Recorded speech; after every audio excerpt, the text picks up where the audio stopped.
Bonjour à toutes et à tous et bienvenue à cette première, puisqu'il s'agit du premier web séminaire, webinar souvent, comme on le dit aujourd'hui, le premier webinar sur le digital et la problématique du digital, menaces ou opportunités pour les coopératives agricoles.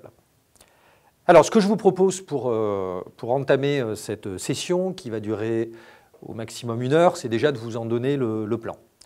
Alors déjà, dans un premier temps, ce que je vous propose, c'est de me présenter pour que vous puissiez saisir qui je suis et que le cas échéant, vous puissiez me contacter.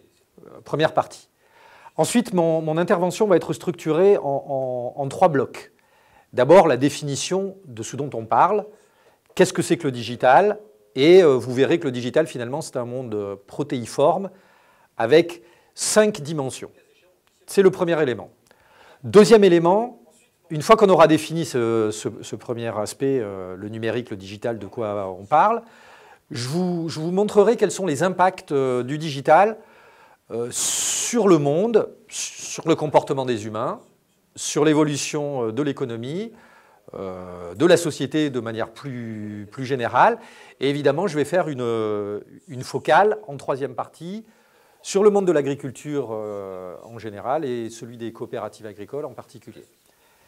Cette intervention un peu plus théorique durera 30 minutes, 40 minutes au maximum. Et ensuite, pour qu'il puisse y avoir une interaction entre nous, eh bien, vous aurez la possibilité, via la plateforme mise à votre disposition, de me poser quelques questions. Et donc, j'essaierai d'y répondre avec le maximum d'efficacité. Voilà un petit peu comment nous allons organiser cette présentation. Alors, je m'appelle François Casals. Quelques mots pour me présenter. J'exerce un double métier. Je dirige un cabinet de conseil en stratégie et digital que j'ai créé il y a maintenant 18 ans, qui s'appelle Distriforce. Et indépendamment de cette activité de conseil en stratégie, je suis également enseignant, professeur affilié dans la grande école HEC Paris. Alors à HEC Paris, j'interviens sur les thématiques de la stratégie, du digital, et en particulier je suis directeur académique de plusieurs programmes qui traitent de ce qu'on appelle les big data, et nous y reviendrons en détail. Alors sur la diapositive que je vous montre, vous avez un certain nombre d'informations. Alors d'abord, je me permets de vous laisser mes coordonnées email si vous souhaitiez, à l'issue de cette intervention, me poser quelques questions. Et puis, vous voyez un certain nombre de liens, sites web, blogs, comptes Twitter et plateformes de médias sociaux. En fait, ce sont plusieurs sites à partir desquels je mets à votre disposition un certain nombre de contenus altruistes, donc il n'y a aucun caractère commercial, évidemment. Contenus altruistes sur les 3 thèmes qui sont mes thèmes de prédilection, qui sont évidemment la stratégie, vous l'avez bien compris, l'innovation et le digital. Alors n'hésitez pas à me solliciter. Alors par ailleurs, et vous le voyez peut-être sur la couverture du livre, sur la diapositive, par ailleurs, comme tout bon professeur, je suis également auteur d'un certain nombre d'ouvrages et d'articles. Et le dernier ouvrage que j'ai commis traite des stratégies digitales par une méthode empirique que j'ai imaginée et déployée depuis une 15aine d'années. Voilà d'abord pour la partie courtoisie élémentaire de ce webinaire. Alors, je vous propose maintenant de définir ce dont on parle et de parler du digital.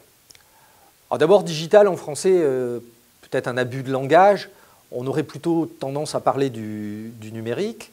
Et je voulais, en introduction, vous donner une petite anecdote personnelle pour montrer que finalement, l'idée de la digitalisation et l'idée de l'utilisation des doigts de la main avec le digital a un certain sens.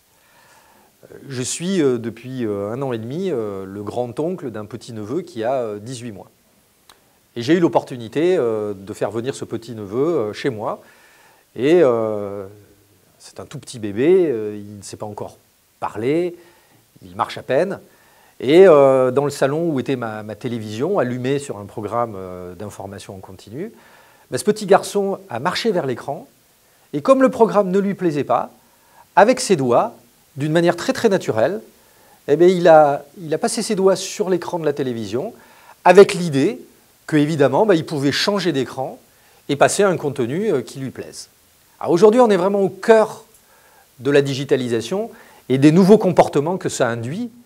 Même chez des tout petits bébés, les tout petits enfants, dans le cadre de leur enfance, aujourd'hui, le digital, d'abord, fait intégralement partie de leur vie quotidienne, dès le plus jeune âge. Et ils ont déjà repéré à quoi sert un écran et comment, avec les doigts, on peut balayer, changer l'information d'une manière très très simple. Alors, ce monde du digital, on pourrait avoir le sentiment que d'abord il est très lié à des sujets de technologie et qu'il est relativement uniforme. Moi, ce que je voulais partager avec vous d'abord, c'est l'idée que le digital, ce n'est pas un monde, c'est 5 mondes qui cohabitent, qui sont en parallèle, et que ces mondes, en fait, ils ont une induction pratiquement indépendante des technologies. L'impact principal du digital, en fait, c'est un changement radical, comme je le décrivais dans ma petite anecdote introductive, un changement radical des comportements des humains. Alors, les 5 mondes du digital, 4 sont déjà entrés dans nos vies de manière évidente et quotidienne, on n'y pense même plus. Le 5e est en train d'émerger progressivement, on est à la genèse de ce 5e monde. Alors, le premier monde du digital dont je vais vous dire quelques mots, c'est le web. L'accès au site web, c'est le monde historique du digital. Un monde assez récent d'ailleurs, puisque l'invention du web, des sites web tels qu'on les connaît aujourd'hui, c'est un phénomène assez récent, et pas du tout américain comme on pourrait le supposer, puisque le web a été inventé en 1991 à la frontière franco-suisse, dans un institut de physique nucléaire qui est très connu, qui s'appelle le CERN. C'est un grand institut de physique nucléaire. Et le web, on attribue la paternité de l'invention du web à un Britannique, Sir Tim Berners-Lee.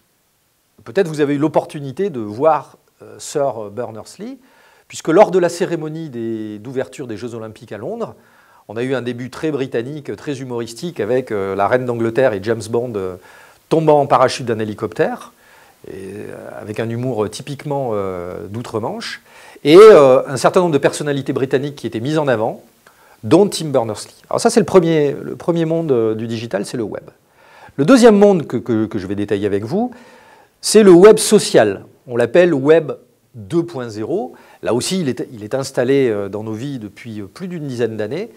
C'est celui des médias sociaux, de Facebook, de Twitter, et aujourd'hui, pour les plus jeunes, d'Instagram, de Snapchat, de WhatsApp. Ça, c'est un web qui n'a pas de dimension technologique innovante.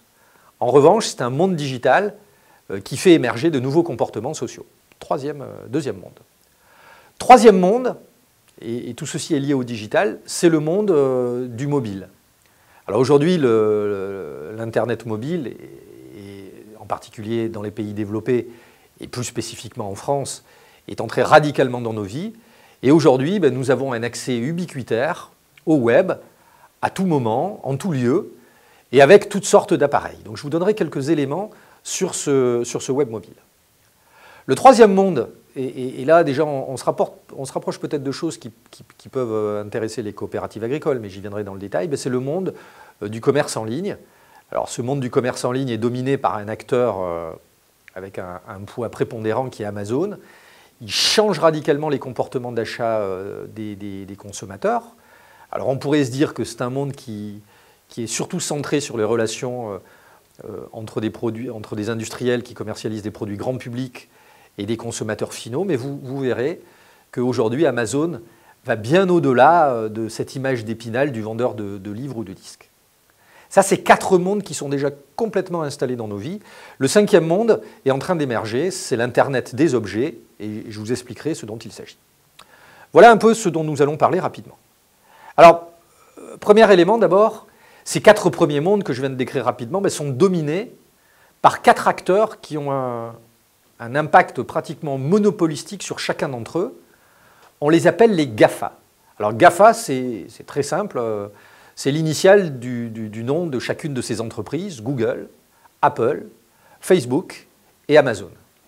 Alors ces fameux GAFA ont acquis une notoriété absolue, cela va de soi, mais aussi une puissance financière à nul autre pareil. Alors je me suis permis il y a quelques jours de relever les valeurs patrimoniales, les valeurs boursières, les capitalisations boursières de ces 4 entreprises, il y a une semaine. Et d'abord, un premier point qui est intéressant, à eux 4, les GAFA réalisent une performance en termes de capitalisation boursière qui est plus d'un tiers supérieure au CAC 40. Le CAC 40, c'est l'indice des 40 principales capitalisations boursières de la Bourse de Paris. Donc, une puissance financière absolument colossale. Et là aussi, peut-être, parce que les chiffres à ces niveaux, lorsqu'on parle de milliers de milliards d'euros, ceci est abstrait pour beaucoup d'entre nous, pour vous donner une idée, pour que vous puissiez matérialiser cette somme de 1650 milliards de dollars, eh bien, à titre anecdotique, quand on regarde le produit intérieur brut annuel d'un pays comme la France, c'est-à-dire la génération de valeur ajoutée, la marge dégagée par notre pays en une année, eh bien, elle est de l'ordre de 2100 milliards d'euros. Donc vous voyez que la proportion économique représentée par la capitalisation boursière des GAFA, c'est peu ou prou l'ordre de grandeur de génération de richesse d'un pays comme la France, qui est la cinquième puissance économique de la planète. Alors si on entre un petit peu dans le détail de chacun de ces GAFA, bien, à tout seigneur, tout honneur, le premier c'est Google. Alors Google, il règne sur le monde de la recherche sur Internet. Alors j'ai pris les statistiques françaises, et à cet égard c'est intéressant de noter que la France est pratiquement le champion du monde de la recherche sur Google. Et alors dans le schéma, même si vous n'apercevez pas peut-être très précisément les chiffres, mais je peux vous les décrire, aujourd'hui, plus de 93% des Français cherchent sur Google.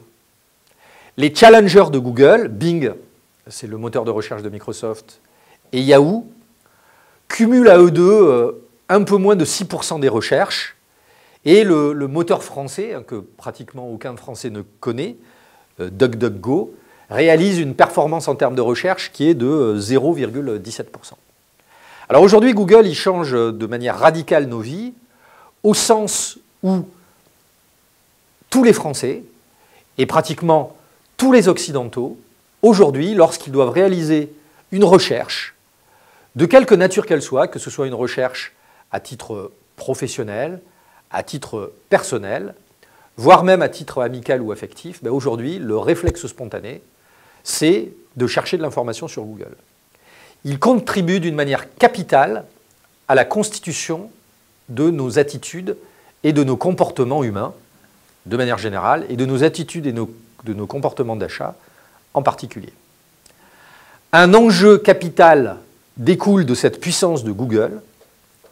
Il devient crucial d'être visible sur ce moteur de recherche. Google, c'est le premier des GAFA, et vous voyez que l'enjeu est colossal, parce qu'aujourd'hui, et le chiffre que je vais vous citer m'a été donné par des collaborateurs de Google eux-mêmes, en tout début de cette année 2016, j'ai eu l'opportunité d'aller dans leur siège européen à Dublin, et aujourd'hui, le web qu'ils maîtrisent, c'est 1 milliard de sites web, c'est 1000 milliards de pages web, c'est 30 000 milliards de documents hébergés sur des sites web. Premier enjeu, la visibilité, la présence et le fait d'être trouvé sur Google. Deuxième élément de ce monde du digital, et ça c'est quelque chose qui est capital parce que c'est un axe d'amélioration, un point de perfectionnement pour les coopératives agricoles. Le monde du mobile est dominé par le roi Apple. Alors ce roi Apple, eh bien, on a presque déjà oublié que la création du iPhone, c'est un événement qui est relativement récent puisque le premier iPhone est sorti en 2007. Aujourd'hui, 700 millions de iPhones ont été vendus depuis la commercialisation des différentes versions. Et au moment où je vous parle, plus d'1 milliard d'appareils connectés, tablettes ou téléphones, montres également, disposent d'un système d'exploitation qui est proposé par Apple. Alors quel est l'enjeu? Pourquoi Apple, et de manière générale, je mets en avant le côté mobile du monde du digital? Eh bien, la statistique que vous voyez à l'écran vous donne une idée de ces enjeux. La statistique que je vais vous décrire a été relevée, déterminée par Médiamétrie. Médiamétrie est un institut d'études bien connu, puisqu'il réalise depuis des décennies les relevés d'audience à la télévision et à la radio en particulier. Alors bien évidemment, il fait également le même genre d'études statistiques aujourd'hui et depuis quelques années sur l'audience des sites web. Au mois de décembre, puisque la statistique que je vous indique a été réalisée au mois de décembre 2015, on a vécu un véritable séisme statistique. Pour la première fois depuis que les relevés statistiques Médiamétrie existent, l'ordinateur, comme périphérique d'accès à Internet, est passé sous la barre des 50%. En d'autres termes, aujourd'hui, l'accès au site Internet est réalisé principalement par des technologies mobiles, le smartphone évidemment en première intention, et les tablettes. Et une autre indication qui est vraiment capitale, c'est que certainement, à la fin de l'année 2016, le périphérique d'accès au web, celui par lequel on va réaliser la majorité statistique des visites sur un site web, va être le téléphone mobile. Alors l'enjeu, la conséquence qui découle de ce fait statistique, c'est qu'il devient capital, à partir du moment où on a une présence sur le web, il devient capital d'optimiser l'ergonomie. Les Américains utilisent un mot, l'usabilité, la facilité d'utilisation des interfaces.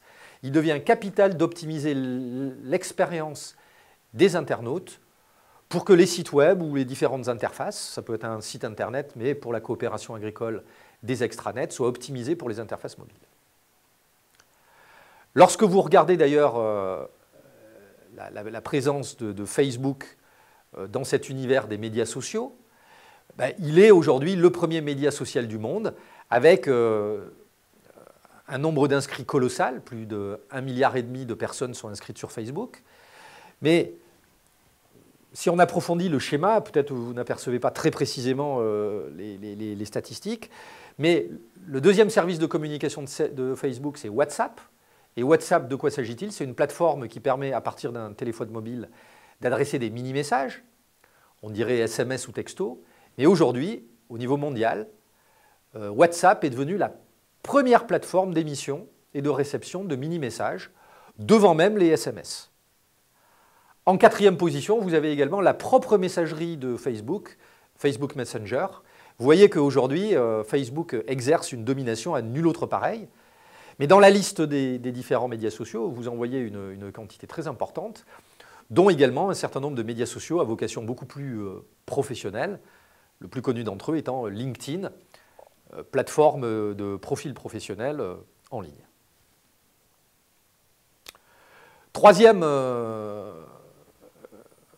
dernier GAFA plutôt, on a vu Google, on a vu Apple, on a vu Facebook. Le dernier des GAFA, c'est le plus ancien d'entre eux, c'est Amazon. Alors Amazon, le web est créé en 1991, Amazon est créé en 1994.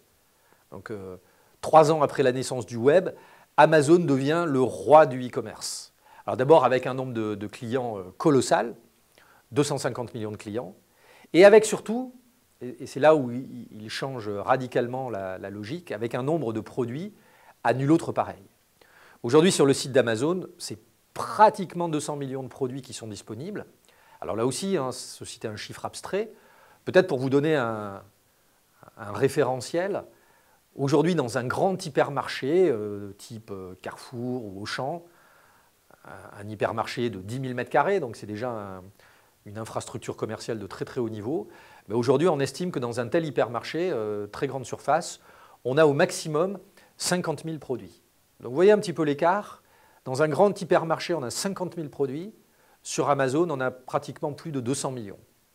Et donc de ce fait, c'est le schéma qui semble un peu un schéma mathématique, mais c'est qu'aujourd'hui, donc, Amazon crée les conditions d'un commerce où finalement une grosse partie du chiffre d'affaires d'Amazon est réalisée par une infinité ou une quasi-infinité de produits à faible volume de vente unitaire. Ce qu'on appelle le phénomène de la longue traîne. Cette idée de longue traîne, c'est celle de la courbe représentée à l'écran, une courbe de puissance.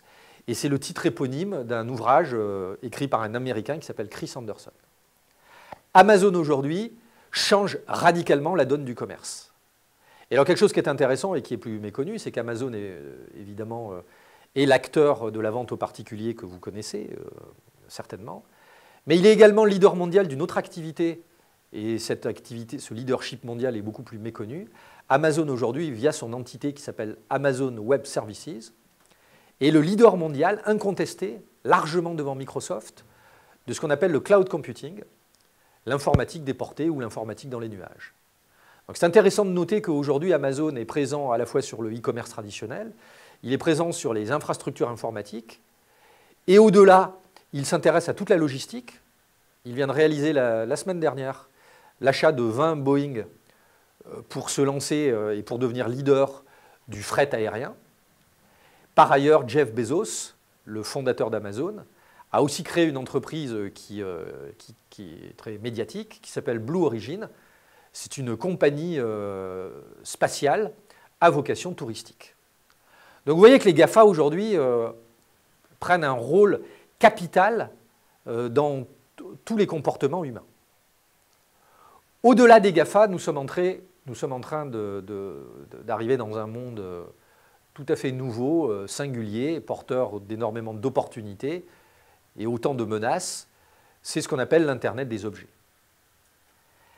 La révolution de l'adressage technologique de chaque objet connecté, on parle de l'adresse IP, c'est une sorte de plaque d'immatriculation unique qui permet d'identifier chaque objet connecté, permet aujourd'hui d'imaginer, d'immatriculer, entre guillemets, une infinité d'objets de notre quotidien. Alors dans le schéma que peut-être vous apercevez, un point capital intéressant, nous sommes en 2016 et si nous nous projetons dans un futur vraiment très proche, à l'horizon de 2020, nous serons sur la planète environ 8 milliards d'êtres humains et à cette échéance seront connectés à Internet 80 milliards d'objets connectés. Alors ces 80 milliards d'objets connectés, ce sera à la fois, peut-être vous le voyez à l'écran, des appareils communicants, que sont des ordinateurs ou des smartphones, c'est une petite proportion, celle que vous voyez en rouge. Alors en bleu, machine to machine, vous voyez qu'il y a déjà un certain nombre d'objets connectés qui existent, qui permettent, via des réseaux de télécommunications et notamment des réseaux de télécommunications mobiles, de faire interagir des machines entre eux. La relève des compteurs EDF à distance est réalisée par des protocoles machine to machine. Mais l'essentiel de la croissance de l'Internet des objets, c'est la courbe orange et l'arrivée dans notre quotidien d'une infinité d'objets qui peuvent être des objets sur le corps, des montres, des automobiles, des objets régulateurs d'énergie dans nos maisons, et qui peut-être aussi vont être demain des objets dans notre corps, avec le développement de ce qu'on appelle la bionique. Google, à cet égard, vient par exemple de développer, avec le laboratoire français Sanofi, une lentille de contact connectée qui permet de mesurer en temps réel la glycémie et qui est utilisée comme un outil décisif dans la prévention des malaises ou des maladies graves liées au diabète. Donc ça, c'est le cinquième monde du digital. Dans ce monde du digital, on voit apparaître les nouveaux GAFA. Alors les nouveaux GAFA, on les appelle les NATU. Vous avez vu que les GAFA sont des entreprises qui ont inventé un nouveau métier stratégique. Google a inventé le moteur de recherche, ça n'existait pas. Apple a inventé ou quasi inventé les smartphones. En tout cas, il les a démocratisés d'une manière capitale. Facebook et les acteurs du Web 2.0 ont inventé la relation sociale virtuelle. Amazon a inventé le commerce en ligne. Alors les NATU, eux, ils arrivent dans notre quotidien. N, c'est Netflix. Là, on est dans la mutation du monde de la télévision et des médias. T, c'est Tesla. On est dans la mutation et l'évolution du monde de l'automobile. U, c'est Uber. On est dans la mutation du monde du transport urbain. Et A, c'est Airbnb. On est dans la mutation de l'hébergement urbain ou en vacances. Et alors, dans le petit schéma que je vous laisse, et à la limite, vous le regarderez si ça vous intéresse dans le replay, vous voyez un certain nombre de paradoxes de cette nouvelle économie. Et à chaque fois, dans le tableau que je vous propose, vous voyez un de ces NATU et puis un acteur traditionnel de l'industrie. Netflix, mis en parallèle avec Vivendi. Airbnb mis en parallèle avec le groupe hôtelier Accor. Tesla mis en parallèle avec le constructeur automobile français Peugeot. Uber avec le transporteur aérien Air France. Et là, vous voyez un certain nombre de paradoxes. Premier paradoxe, une valorisation boursière sans égale des natus vis-à-vis des industries traditionnelles. Deuxième élément totalement paradoxal vis-à-vis de ce premier constat, des chiffres d'affaires qui sont plutôt très petits vis-à-vis de l'industrie traditionnelle. Et le troisième, une mondialisation des services et une croissance très forte. Aujourd'hui, cette nouvelle économie portée par les natus attaque les industries traditionnelles et elle les attaque par des économies de plateforme et par des technologies essentiellement intangibles. Qui amène aujourd'hui, et c'est un point capital, les anciennes industries à devoir réfléchir à leur modèle d'affaires, voire à se réinventer. Cette réinvention, elle est liée vraiment à un concept que vous devez couramment lire aujourd'hui dans la presse économique ou la presse professionnelle, qui est le phénomène d'ubérisation. Indépendamment de cette ubérisation, un élément capital aussi une conséquence de la transformation induite par le monde digital, c'est la génération d'une quantité de données incommensurable. Alors on nomme ce phénomène le phénomène du big data ou phénomène du déluge des données. Et en fait, vous concevez bien qu'avec effectivement les appareils connectés existants à date, ordinateurs, de bureau ou portables, tablettes, smartphones, ne serait-ce que ces premiers objets communicants, déjà on génère une quantité de données absolument invraisemblable, mais demain, avec la révolution de l'Internet des objets, vous voyez l'envolée exponentielle de la production de données. À titre anecdotique, mais je trouve que cette statistique est édifiante, nous sommes aujourd'hui le 14 mars 2016, eh bien à la fin de la journée, nous aurons produit autant de données en une journée que tous les humains, par tous les supports, depuis le début de l'histoire de l'humanité jusqu'à 2003. Donc aujourd'hui, on arrive à une production absolument hallucinante de données. Derrière ces données, quel est l'enjeu? Derrière ces données, l'enjeu, ça va être d'utiliser ces données, de les traiter par un certain nombre de modèles mathématiques, pour en tirer des actions automatisées. Et ces actions automatisées peuvent avoir des caractères relativement simples. C'est ce qu'on appelle les algorithmes. Les algorithmes ne sont finalement que des suites d'opérations qui permettent d'aboutir à un résultat donné.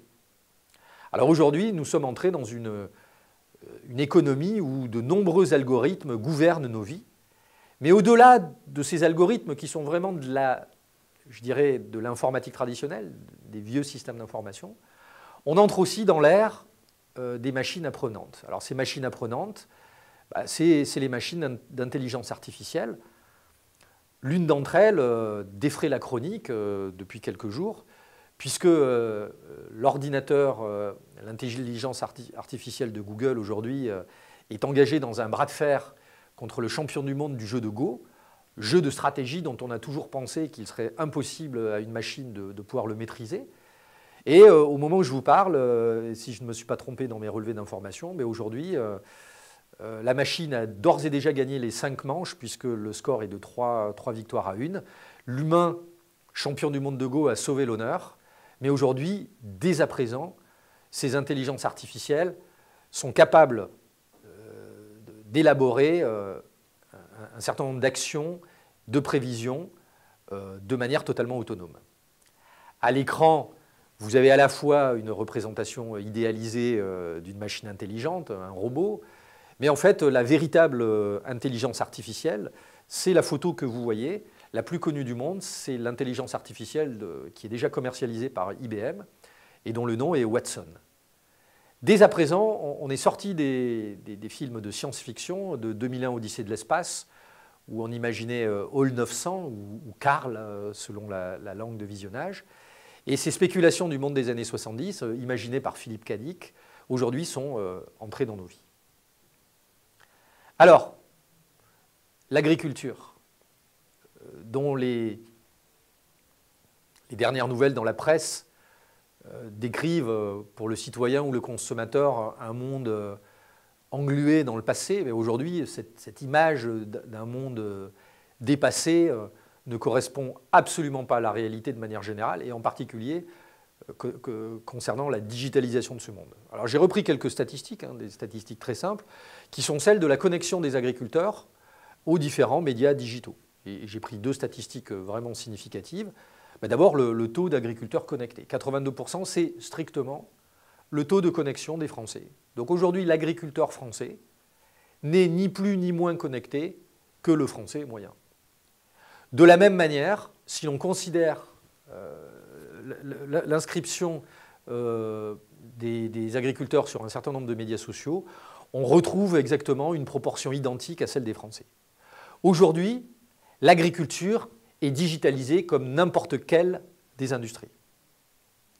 Alors, elle est même plutôt en avance et elle dispose, et ceci pose aussi question et réflexion, elle dispose aussi d'entreprises géantes à caractère international qui sont pleinement engagées dans la digitalisation de l'industrie. Vous les connaissez pour certains, ils sont dans le monde de l'ingénierie génétique, du génie génétique ou du machinisme agricole, vous en voyez quelques-uns. Et je laisse la paternité à Hervé Pillot, que vous connaissez, qui est une des personnalités de l'agriculture connectée les plus emblématiques aujourd'hui en France. Et aujourd'hui, ces fameuses entreprises internationales sont devenues aussi les GAFA de l'agriculture. De la même manière que Google, Apple, Facebook et Amazon, ils ont un rôle considérable aujourd'hui de transformation de l'industrie. Alors la transformation de l'industrie, ce n'est pas la naissance, parce que ce fait est déjà avéré, c'est une industrie ubiquitaire. Alors les Américains, vous avez compris leur rôle dans le monde du digital, les Américains ont créé un concept qui est le concept ATAWAD, ce qui signifie Anytime, Anywhere, Any Device. Et aujourd'hui, ça signifie que par le digital, on est connecté tout le temps, on est connecté n'importe où et on est connecté avec une infinité d'appareils. L'agriculteur, qui exerce un métier mobile par définition, il passe toujours et encore une partie importante de son temps de travail sur son exploitation agricole et souvent également sur les parcelles, dans ses champs, aujourd'hui dispose d'une grande variété d'outils technologiques qui vont permettre aujourd'hui de traiter, de collecter et de traiter l'information, son information professionnelle. Et aujourd'hui, lorsqu'on parle d'industrie qui utilise peut-être avec le plus de maturité les données collectées, l'agriculture figure parmi les industries les plus mûres et qui utilisent le big data.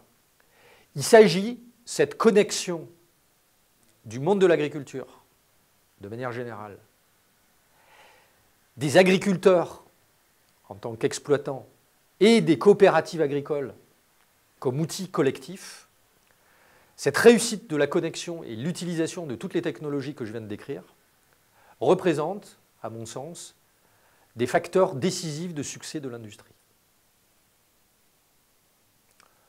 Pour conclure, avant de vous laisser la parole, et dans quelques minutes, je serai vraiment ravi de répondre à vos questions.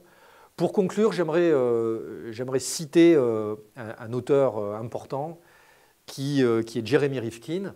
Alors, Jeremy Rifkin, c'est un auteur, chercheur, conférencier américain de réputation internationale.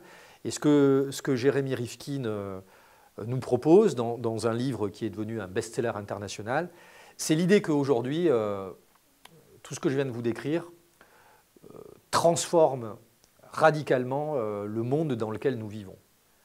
Il transforme nos comportements sociaux, il transforme nos modèles d'affaires, c'est l'idée de l'ubérisation, et il donne les opportunités d'une horizontalité relationnelle, d'une transversalité des échanges qui n'a jamais existé à cette échelle d'un point de vue mondial depuis le début de l'histoire de l'humanité.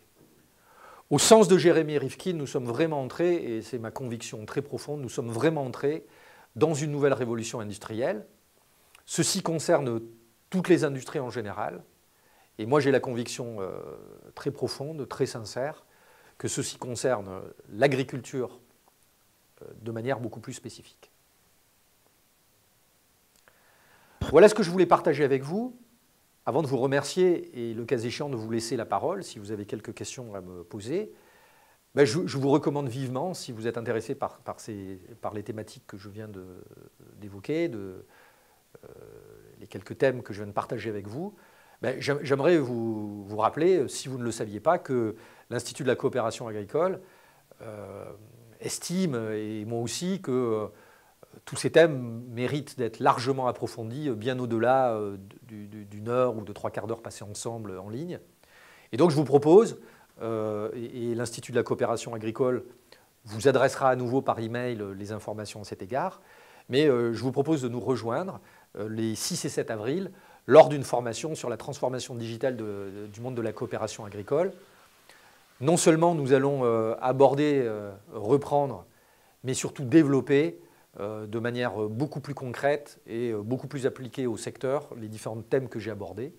Et lors de cette session de 2 journées, de nombreux intervenants vont décrire par le menu détail et au travers de conférences, de petites études de cas et d'un partage de concepts, l'idée de la transformation digitale de la coopération agricole.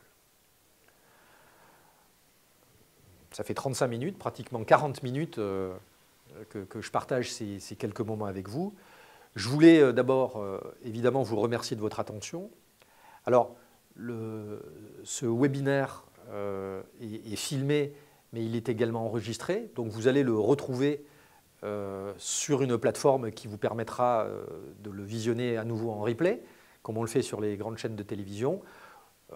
Si vous-même ou l'un de vos collaborateurs pouvait être intéressé par cette introduction. Et derrière, merci de votre attention et je suis prêt maintenant, et je vais regarder le chat qui vous permet d'interagir avec moi. Je suis prêt dans les prochaines minutes à répondre à vos questions. Merci à vous. Donc je me tourne vers le chat et j'attends vos questions.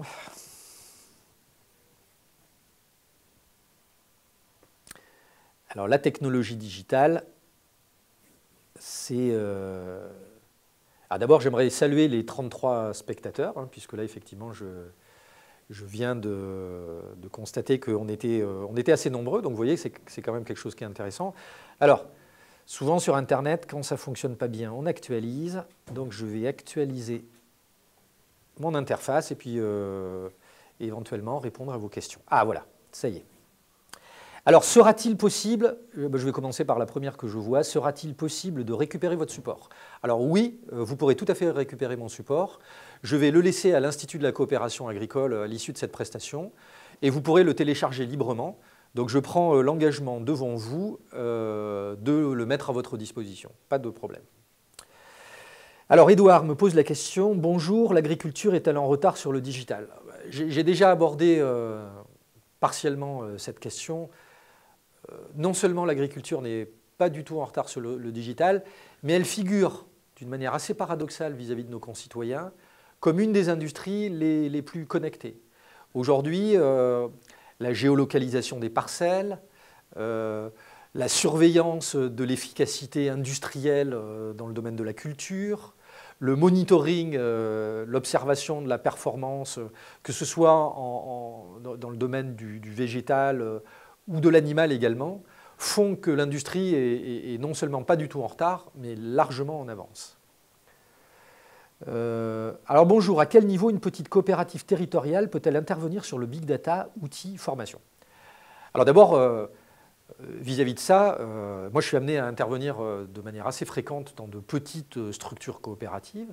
Et aujourd'hui, quelque chose qui est intéressant vis-à-vis du big data, c'est que ce qui est un peu effrayant, c'est l'idée du big. Mais aujourd'hui, un certain nombre de technologies plutôt légères permettent de traiter les big data. Lors de la formation que nous allons réaliser au début du mois d'avril, nous allons faire venir une société de services en big data qui va montrer comment, avec des moyens relativement limités, on peut intervenir en big data sur le traitement des données structurées. Donc aujourd'hui, d'abord, il y a des outils, dont des outils de big data accessibles via le cloud, en d'autres termes, qui ne nécessitent pas de modification de la structure de l'informatique, de système d'information de la coopérative. C'est un premier point. Formation. Alors aujourd'hui, le thème de la formation big data va être survolé dans le séminaire des 6 et 7. Mais il est clair qu'aujourd'hui, et là je me fais le porte-parole de l'Institut de la coopération agricole, nous pensons vraiment que ce module de formation est une première étape.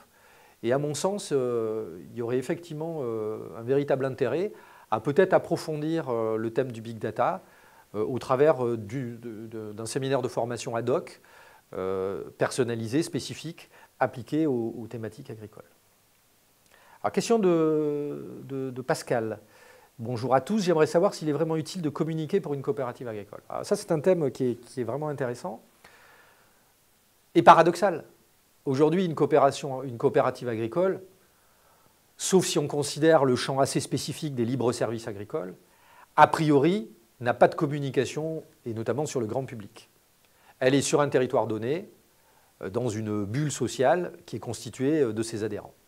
Mais aujourd'hui, je pense que la communication interprofessionnelle, portée par COOP de France, doit être relayée aussi par chacune des coopératives agricoles. Aujourd'hui, une coopérative agricole, chaque coopérative a un rôle décisif dans la ruralité, un rôle social, et aussi est porteuse d'initiatives vertueuses. Ces initiatives vertueuses méritent d'être partagées.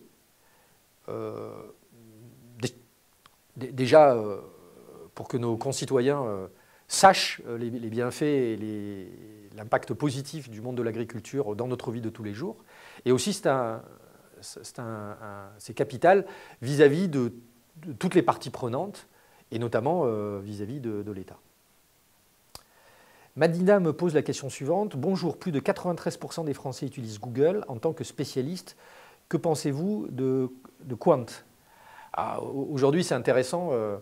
Quant, mais j'ai cité d'autres moteurs de recherche. Aujourd'hui, ce sont des initiatives qui sont extrêmement vertueuses, à la fois d'un point de vue des technologies, et aussi à la fois d'un point de vue du rapport éthique que nous avons.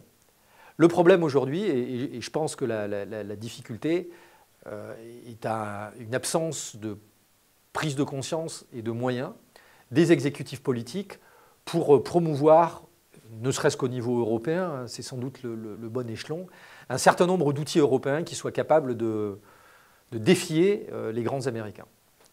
Aujourd'hui, sur les 4 premiers mondes du web, la recherche, la mobilité, le social et le e-commerce, nous allons avoir, nous les Européens, de très grandes difficultés à défier le leadership des Américains. En revanche, sur le 5e monde, les Européens de manière générale, mais plus spécifiquement les Français, nous avons une génération dorée de start-up. D'ailleurs, c'est très intéressant, dommage de ne pas pouvoir le partager avec vous, mais ce webinaire est réalisé dans un espace où cohabitent une demi-douzaine de start-up dans toutes sortes de spécialités, avec des logiques de partage et de collaboration très singulières par rapport au management traditionnel. Donc aujourd'hui, j'ai envie de dire que par rapport au sujet de la recherche ou des 4 premiers mondes du web, il sera extrêmement difficile de rattraper les Américains. En revanche, nous avons de vrais atouts, en particulier les Français, sur le domaine du 5e monde, avec un écosystème de start-up extrêmement dynamique, très très innovante. Et j'ajoute que sur le sujet des big data, qui avait été déjà évoqué, sur le sujet des big data, nous disposons d'une école de mathématiciens de réputation internationale qui nous permettent d'être des acteurs vraiment performants sur le domaine du traitement et de l'analyse des données. Alors, je vérifie les dernières questions.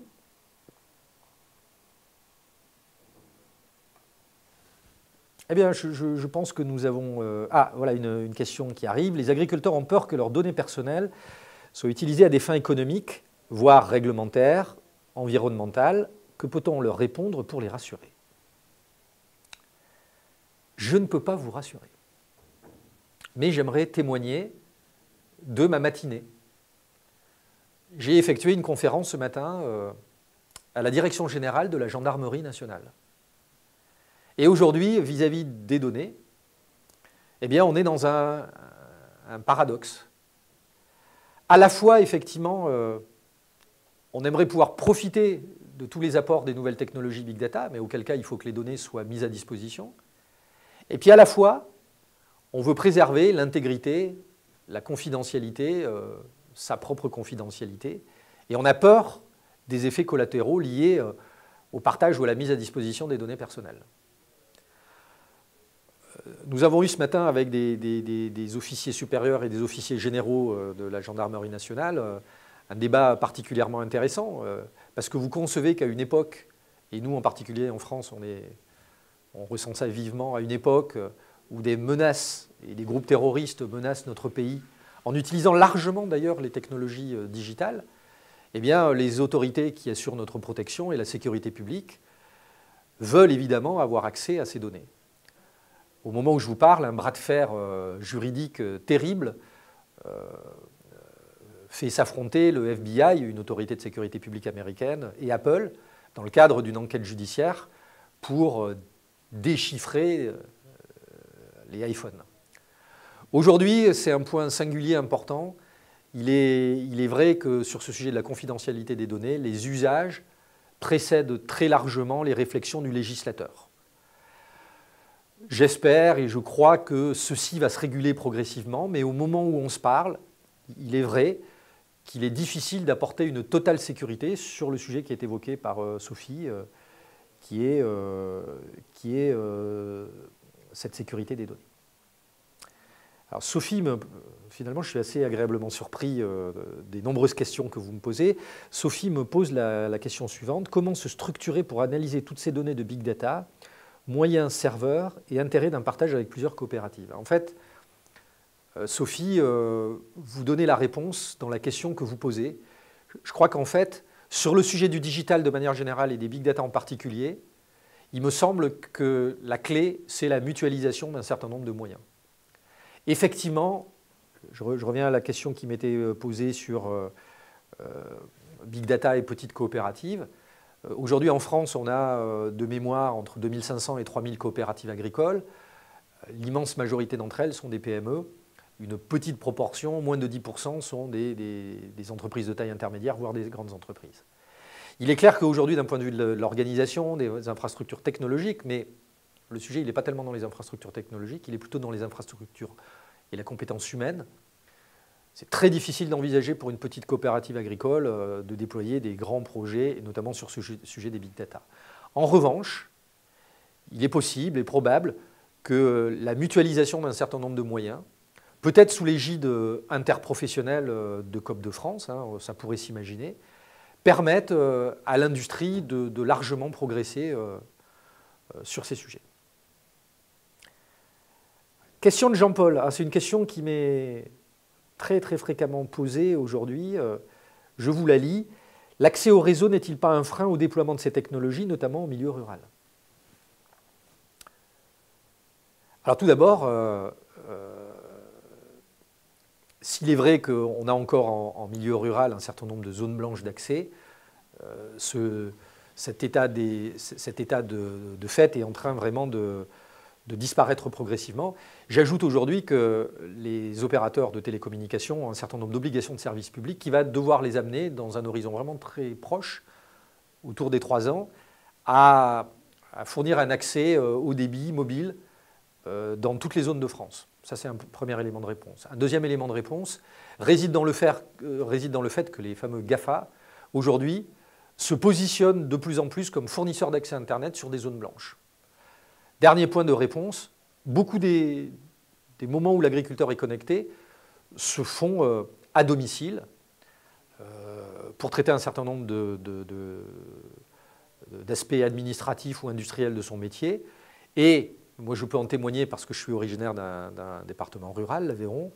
Même dans des zones rurales aujourd'hui, il est quand même devenu très fréquent qu'on ait un accès Internet de bonne qualité, si ce n'est pas dans les champs, au moins dans les fermes.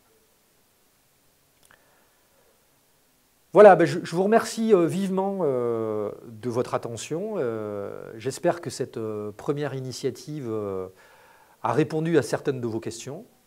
Donc merci de vous être rendu disponible pour cette première. Et j'espère peut-être avoir l'occasion de vous rencontrer d'ici quelques jours lors de la formation à Paris les 6 et 7 avril. À bientôt j'espère et merci encore.